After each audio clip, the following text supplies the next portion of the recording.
So the best type of patient for a breast lift is clearly someone with a saggy breast. So what does that mean? It really means that they're lacking in projection. So they might have volume of breast tissue when they're wearing a bra, but when they're out of a bra, that volume hangs and sits down very low, so they're not projecting their breast off the chest wall. And the nipple sits in a low position. So a youthful breast has the nipple sitting at or above the inframammary fold, which is where the breast joins onto the chest wall at the bottom there.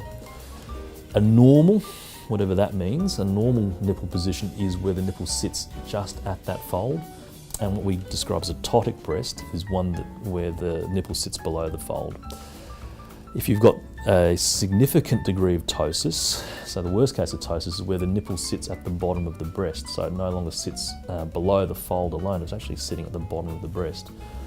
And so obviously for someone to have a breast lift, they need to have a nipple that's sitting in a low position, because the whole point of a breast lift is to lift the position of the nipple.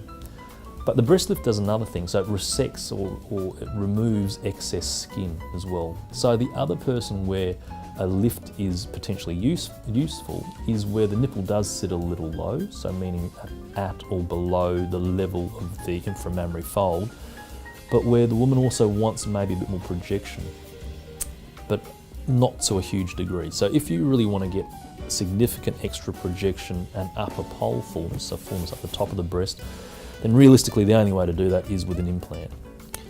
But with a breast lift alone, you do get a bit of extra projection because you're resecting some of the skin. So you're tightening the envelope of the breast, but you're maintaining the breast volume. And so by doing that, the breast will want to project further forward. So in a lot of those patients, it can look like there's been a subtle augmentation of their breast just by doing a lift alone.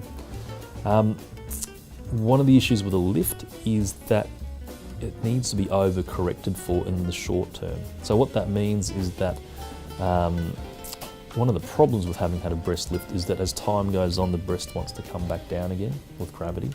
And so if you make a breast look perfect on the operating table, within 3 to 6 months, it's going to look a bit droopy and a bit saggy. So the overcorrection is not putting the nipple up really high, but it's about tightening the skin up, especially in that lower pole, in a slightly exaggerated fashion, so that as time goes on, so when you're a year down the track, the lower pole has actually stretched that skin back out again, but to a point where you've now got an aesthetic looking breast, an appropriate looking breast. Whereas if you sort of make it just right on the operating table, you'll often get disappointed down the track because it wants to droop and sag again.